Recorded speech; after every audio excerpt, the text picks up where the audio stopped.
नमस्कार दोस्तों, स्वागत है आपका एसईओ युक्ति के एक और दमदार वीडियो में। गाइस, आज की वीडियो में मैं आपके साथ बात करूंगा एसईओ चेकलिस्ट को लेकर के। बहुत सारे लोग अपने ब्लॉग्स को स्टार्ट करते हैं एंड वो सभी लोग जो है मुझसे एसईओ के बारे में बात करते हैं।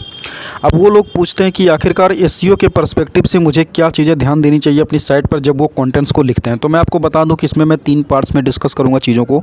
सबसे पहला होगा आपके लिए कीवर्ड रिसर्च का, ठीक है, जो कि ऑब्वियसली शेयर करना ही चाहिए ऐसे थॉट्स को जो कीवर्ड रिसर्च में इंपॉर्टेंट हो।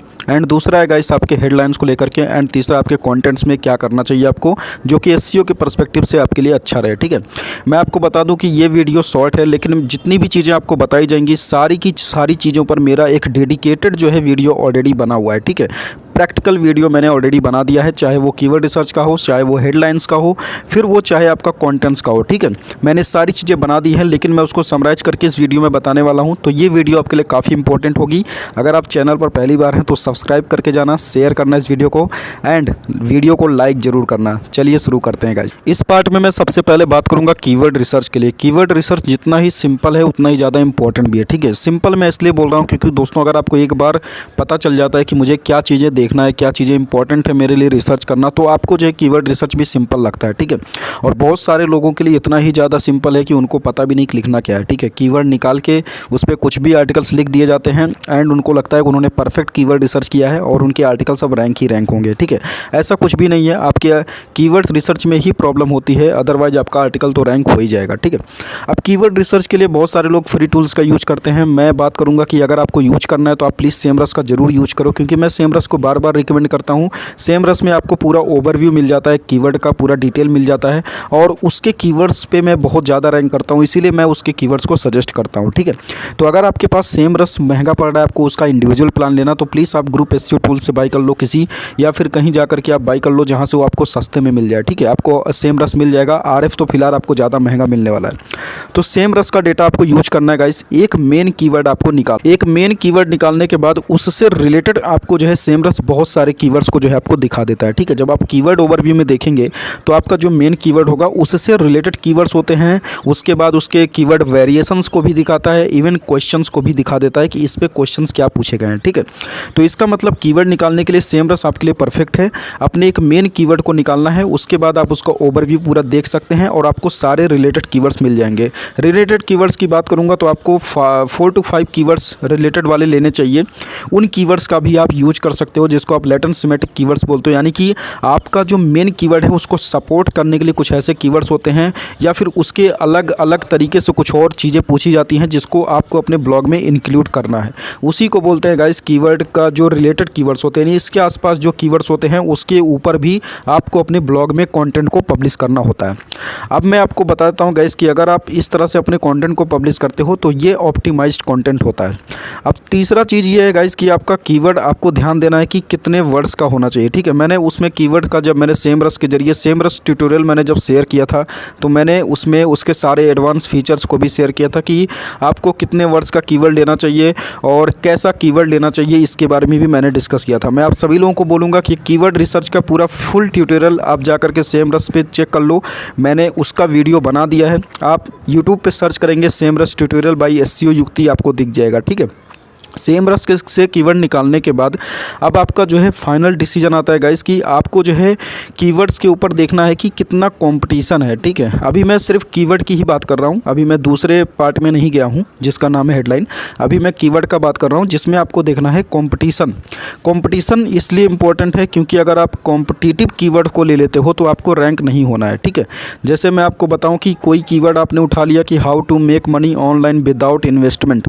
अब इसके ऊपर कोई ऐसी हाई अथॉरिटी साइट अगर रैंक कर रही है तो हो सकता है कि आपको मुश्किल हो जाए रैंक करना। ठीक है, बहुत सारे ब्लॉगर्स बोलते हैं कि वो कंपटीशन को नहीं देखते हैं गाइस। ऑब्वियसली आपको नहीं देखना चाहिए अगर आपको पता है कि आप जो कंटेंट लिखने जा रहे हो काफ़ी यूनिक है और इन डेप्थ आर्टिकल है, रिलेवेंट आर्टिकल है, आपके पास अथॉरिटी है। ठीक है, तो ऐसी चीज़ों को आप इग्नोर कर सकते हो, लेकिन मेरा सजेशन है कि बिल्कुल नए ब्लॉग के लिए जो मैं तरीका अपनाता हूँ वही आपके साथ शेयर कर रहा हूँ कि आपको अपने कॉम्पिटिशन को देखना है, अपने कॉम्पिटिटर्स को ज़रूर देखना है कि उनके आर्टिकल्स कैसे लिखे गए हैं, या फिर मेरा कॉम्पिटिटर उस कीवर्ड पे कितनी अथॉरिटी लेकर के बैठा है, किस तरह का कंटेंट उसकी साइट पर अवेलेबल है, उसकी पेज अथॉरिटी क्या है, सारी चीज़ों को देखते हुए अपने कीवर्ड्स के ऊपर आर्टिकल लिखना है आपको। ठीक है, अगर आप इतना रिसर्च करते हो तो आपको एक परफेक्ट कीवर्ड जरूर मिल जाएगा।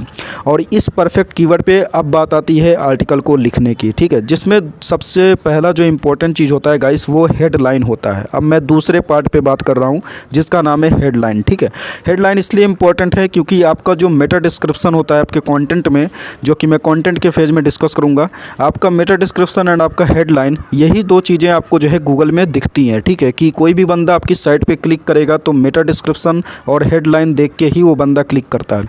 अगर आपका हेडलाइन ज़्यादा अट्रैक्टिव है, ज़्यादा पावरफुल है, उसमें पावरफुल कीवर्ड्स यूज किए गए हैं, तो डेफिनेटली वो आपको जो है रैंक करेगा एंड लोग उस पर क्लिक भी करेंगे। ठीक है, तो मैं आपको बोलता हूँ कि आपको अपने हेडलाइन को 50 to 60 कैरेक्टर्स तक रखना चाहिए। ठीक है, ये एक डेटा है जो कि मैं आपको बता रहा हूँ। अगर आप मेरी चैनल को पहले फॉलो कर रहे हो गाइस, तो मैंने हेडलाइन के ऊपर एंड कंटेंट्स की लेंथ के ऊपर जो है मैंने पूरा वीडियो बनाया। ठीक है, और मैंने आपको रियल प्रूफ डेटा के साथ सारी चीज़ें शेयर किया है कि कंटेंट्स का जो लेंथ होता है, हेडलाइंस का जो लेंथ होता है, कितने कैरेक्टर्स आप यूज कर रहे हो, वो कितना ज़्यादा इंपॉर्टेंट है। मैंने पॉपुलर एसईओ एक्सपर्ट्स के डेटा को आपके साथ शेयर किया था। आप मेरी प्रीवियस वीडियोज़ को देखेंगे तो आपको हेडलाइन के बारे में पूरा इन्फॉर्मेशन देखने को मिल जाएगा। मैंने आपको पहले भी बोला हुआ है कि आज की वीडियो का जो भी डेटा होगा, अगर आप सारी चीज़ों को जाकर के चेक करेंगे मेरे चैनल पर, तो मैंने पूरा का पूरा डेडिकेटेड वीडियो ऑलरेडी बना दिया है और सारे के सारे प्रैक्टिकल वीडियोज अवेलेबल हैं। ठीक है, अब दोस्तों अगर आपका हेडलाइन अट्रैक्टिव है, उसमें 50 to 60 कैरेक्टर्स अगर आपने यूज किया है, अब बात आती है कि आपको अपने कंटेंट को कैसे लिखना है। ठीक है, कुछ लोग बोलते हैं कि कंटेंट का वर्ड कितना और कितना वर्ड्स का कितने वर्ड लेंथ होना चाहिए हमारे कंटेंट का। ठीक है, तो मैंने आइडियल लेंथ बताया था मेरी एक वीडियो में, जिसमें मैंने बोला था कि 2200 यानी कि 2100 से लेकर के आप 2500 वर्ड्स के बीच में कोई भी आर्टिकल लिखते हो, आज के समय में उसको इन डेप्थ आर्टिकल समझा जाता है, रिलेवेंट आर्टिकल समझा जाता है और गूगल में रैंकेबल आर्टिकल समझा जाता है। ठीक है, गूगल को भी लगता है कि आपने ज़्यादा क्वेरी सॉल्व की है क्योंकि आप बड़ा आर्टिकल लिख रहे हो। बड़ा आर्टिकल लिखने का ये मतलब नहीं कि आपने 4-5 हेडिंग लिख दिया और उसमें भी खूब बड़ी आर्टिकल। ठीक है, ऐसा नहीं है। उसमें आपको जो है अलग अलग टॉपिक्स को निकालना है। जैसे मैं आपको बता रहा हूँ कि आपने कोई भी कीवर्ड निकाला है, उस कीवर्ड को ले जाकर के आप सेम रस में सर्च कर रहे हो, उसका ओवरव्यू आप देख रहे हो। उसके अलावा आपको जो है गूगल में जाना है, गूगल में देखना है कि उस कीवर्ड से रिलेटेड और ऐसी क्या चीज़ें हैं जो पूछी जा रही इंटरनेट पर। ठीक है, इसके अलावा आप दूसरे सर्च इंजन्स को भी ट्राई कर सकते हो। गूगल के अलावा आप क्वेश्चन DB का यूज कर सकते हो, जिसमें आपको बहुत सारे क्वेश्चंस मिलेंगे। questionDB.io, वहाँ पर आपको बहुत सारे क्वेश्चंस देखने को मिलेंगे। उन क्वेश्चंस में भी कुछ चीज़ों को उठा करके आप हेडलाइन मतलब हेडिंग बना सकते हो। ठीक है, और दूसरी चीज़ ये है कि अगर आप गूगल में सर्च करोगे तो आपको पीपल आल्सो आस्क फॉर होता है, उसके बाद रिलेटेड सर्चेस होते हैं। ये चीज़ें आपको जो है गूगल में ऑलरेडी दिखाई देती हैं। अगर आप इन सभी चीज़ों को इंक्लूड करते हो अपने ब्लॉग में, तो उसको एक इन डेप्थ आर्टिकल और रिलेवेंट आर्टिकल समझा जाता है। ठीक है, रिलेवेंट एक अलग चीज़ है। रिलेवेंट का मतलब आपके कीवर्ड से आप हट नहीं रहे हो। ठीक है, आपने कुछ और अलग नहीं लिखना है, अपने कीवर्ड से रिलेटेड जो डेटा होगा वही आपको लिखना है और उससे रिलेटेड जो क्वेरीज हैं उनको भी आपको जो है सॉल्व करके बताना है। इसको एक इन डेप्थ आर्टिकल कहते हैं। एंड अगर आपके आर्टिकल की लेंथ 2000 वर्ड्स तक है, जो कि 1500 वर्ड तक आइडियल माना जाता है, आज से पहले माना जाता था, लेकिन अभी मैं सजेस्ट करूंगा कि अगर आप 2000 वर्ड्स तक कोई आर्टिकल लिखते हो तो काफ़ी बढ़िया है। न्यूज़ वाले तो 500-1000 वर्ड्स लिख देते हैं, तो उनके लिए परफेक्ट है क्योंकि उसमें ज़्यादा लिखना नहीं होता है। ठीक है, उसमें उनको डेटा बताना होता है कि आज क्या हुआ, कल क्या हुआ, तो न्यूज़ वाले इतना ज़्यादा लिख देते हैं, 500-1000 उनका चल जाता है। लेकिन अगर आप कोई ब्लॉग बना रहे हो जिस पे आप लोगों को इन्फॉर्मेशन दे रहे हो, कोई क्वेरीज सॉल्व कर रहे हो, तो इन डेप्थ आर्टिकल आपका 2000 वर्ड्स तक जाना चाहिए। और ऐसे आर्टिकल्स को अगर आप लिखते हो तो आपको 100% गाइस रैंकिंग मिलती है। एंड आपका जो रैंकिंग रहता है वो बना भी रहता है। ऐसा नहीं कि अगर कोई कॉम्पिटिटर आता है तो आपको जो है इतनी जल्दी बीट कर देगा। ठीक है, क्योंकि अगर आप in depth article, relevant article और अपने कॉम्पिटिटर्स की पहले से एनालिसिस करके अगर कोई आर्टिकल लिख रहे हो तो वो आर्टिकल हमेशा जो है रैंकेबल रहता है। अब मैं बात कर लेता हूँ गाइस कि अगर आप ऐसे आर्टिकल्स को लिखना चाहते हो, अगर आपको ऐसे आर्टिकल्स को लिखना है कि आपका इन डेप्थ हो, रिलेवेंट हो और वो काफ़ी अच्छा आर्टिकल हो, तो ऐसे केस में अगर आप मैनुअली लिखना चाहते हो तो ठीक है। अदरवाइज अगर आप जाकर के किसी AI से लिखना चाहते हो तो आपको डेफिनेटली जैस्पर को ट्राई करना चाहिए। मैं जैस्पर को हाईली रिकमेंड करता हूँ क्योंकि आप उसके 10,000 वर्ड्स को भी अगर आप ट्राई करते हो तो आपको देखने को मिल जाएगा कि वो आर्टिकल कितना ज़्यादा रिलेवेंट और आपके लिए कितना ऑथेंटिक आर्टिकल आपके लिए लिखता है। ठीक है, उसके साथ काफ़ी SEO एक्सपर्ट्स होते हैं उसके आर्टिकल मुझे काफ़ी ज़्यादा फैसिनेट करते हैं, इसलिए मैं उसको रिकमेंड कर रहा हूँ कि अगर आप लिखना चाहते हो तो आप उसके साथ लिख सकते हो। तो दोस्तों, एक परफेक्ट आर्टिकल लिखने के लिए यही चीज़ें आपके लिए इंपॉर्टेंट होती हैं, और जो परफेक्ट एसईओ जो एसईओ चेकलिस्ट होती है वो यही है, ठीक है। वैसे मैं आपको बताऊँ कि एसईओ चेकलिस्ट में आपको ज़्यादा चीज़ें कुछ खुद से जानने की ज़रूरत नहीं है, क्योंकि आप चाहे योस्ट एसईओ यूज कर रहे हो या फिर रैंक मैथ यूज कर रहे हो, आपको उसमें ऑलरेडी जो है सारे चेकलिस्ट मिल जाते हैं, ठीक है।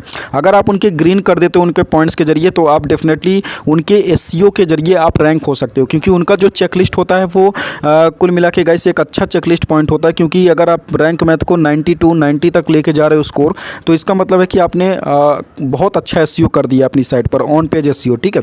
बाद में आपको ऑफ पेज करने की ज़रूरत है, आप उसको रैंक कराने के लिए आप उसको सोशल मीडिया पर शेयर कर सकते हो, डिफरेंट बैकलिंक्स बना सकते हो, तो ये चीज़ें अलग होती हैं। लेकिन अगर आप ऑन पेज एसईओ में बात करोगे और अपने साइट के एसईओ चेकलिस्ट की बात करोगे, तो यही चीज़ें इंपॉर्टेंट होती हैं, जिसमें सबसे ज़्यादा आपका कीवर्ड रिसर्च, उसके बाद आपके कीवर्ड्स का प्लेसमेंट, जैसा आपको कीवर्ड का प्लेसमेंट करना है, एंड क्लिक थ्रू रेट बढ़ाने के लिए आपका हेडलाइन, एंड गाइस अल्टीमेटली पूरा ओवरऑल एसईओ ऑप्टिमाइज्ड कंटेंट लिखने के लिए आपका कंटेंट कैसा लिखा गया है, लोग उससे एंगेज हो रहे हैं या फिर नहीं हो रहे हैं, इन सब चीज़ों को आपको देखना पड़ेगा, ठीक है। अगर पीपल्स आपकी साइट पर आ रहे हैं, उसको छोड़ के भाग जा रहे हैं, तो इसका मतलब है कि आपका कंटेंट उतना अच्छा नहीं है। इसलिए लोगों की क्वेरीज को तुरंत सॉल्व कीजिए, ठीक है। आप उनको घुमा फिरा के बात मत कीजिए, सीधा एक्टिव वॉइस में बात कीजिए, लोगों से बात कीजिए कि मैं जो कंटेंट लिखा हूँ वो आपकी प्रॉब्लम को सॉल्व कर रहा है। इंपॉर्टेंट चीज़ें आपको ज़्यादा से ज़्यादा बतानी है, ऐसा नहीं कि आप फालतू चीज़ें बताते जाओ और उसका मन जो है पूरा बोर हो जाए कि यार ये फालतू कंटेंट है। इससे आपका बाउंस रेट बढ़ेगा और बहुत बड़ा नुकसान होने वाला है, ठीक है। अगर आपको नहीं पता है तो बाउंस रेट वाली भी मेरी वीडियोज़ को देख सकते हो, क्योंकि बाउंस रेट बढ़ने से आपका अल्टीमेटली रैंकिंग भी जो है डाउन हो जाता है। सो ये चीज़ें इंपॉर्टेंट है गाइस, जो कि आपको अपने एसईओ चेकलिस्ट में ज़रूर ध्यान देना चाहिए। वैसे अगर मैं बात करूँ आज के समय में, एसईओ वगैरह की बातें छोड़ो, अगर आप अच्छा यूजर इंटरेक्शन दे रहे हो, अगर एंगेजमेंट आपका अच्छा आ रहा है, अगर बाउंस रेट्स आपके कम है, तो गूगल आपको खुद आगे लेके जाएगा, ठीक है। क्योंकि गूगल को मतलब है अपने यूज़र का एक्सपीरियंस, आपके साइट पे आने के बाद उसके यूज़र को क्या एक्सपीरियंस मिला है, ठीक है, कैसा उसका यूज़र आपकी साइट के साथ ट्रीट कर रहा है, कैसा उसको लग रहा है, ठीक है। अगर वो उसको शेयर कर रहा है, अगर वो उस पर ज़्यादा विजिट कर रहा है, ज़्यादा एंगेज हो रहा है, तो आपकी साइट का रैंकिंग जो है वो बढ़ता रहेगा। सो उम्मीद करता हूँ गाइस कि ये वीडियो के माध्यम से आपको इन्फॉर्मेशन मिला होगा। अगर आपको प्लीज़ ये इन्फॉर्मेशन अच्छा लगा तो इस वीडियो को शेयर करना, इस चैनल को सब्सक्राइब करना, एंड कोई क्वेरीज हो तो आप इंस्टाग्राम पर @SEO युक्ति से मुझे मैसेज कर सकते हो, या फिर आप मुझे मेल भी कर सकते हो, एंड गाइस नीचे कमेंट कर सकते हो, मैं आपको रिप्लाई जरूर करूंगा। Thank you guys once again for watching the video. कोई क्वेरीज हो तो डेफिनेटली आप मुझे इंस्टाग्राम पे करो मैसेज, मैं वहाँ पर रिप्लाई करूँगा। इंस्टाग्राम पे मस्ट है करना, वहाँ पर मुझे फॉलो करके आप मैसेज कर सकते हो, मैं आपको ज़रूर रिप्लाई करूँगा, मैं आपकी गारंटी लेता हूँ गाइस। क्योंकि इंस्टाग्राम पर मैं जब भी आता हूँ तो मैं अपने क्वेरी जो भी क्वेश्चन आते हैं उनको रिप्लाई करना पहले पसंद करता हूँ, ठीक है। और अगर क्वेश्चन काफ़ी बड़ा होता है, कुछ लोगों के क्वेश्चन ज़्यादा सही होते हैं, तो मैं उनको तुरंत कॉल कर लेता हूं कि मैं कॉल पे ही समझा देता हूं, ठीक है। तो बहुत सारे लोग, आप लोग जानते होंगे कि मैं बातें कर लेता हूं बहुत सारे लोगों से, तो आप लोग इंस्टाग्राम पे ही मैसेज करो मुझे। Thank you guys once again for watching the video. Please like share and subscribe to this channel. Thank you.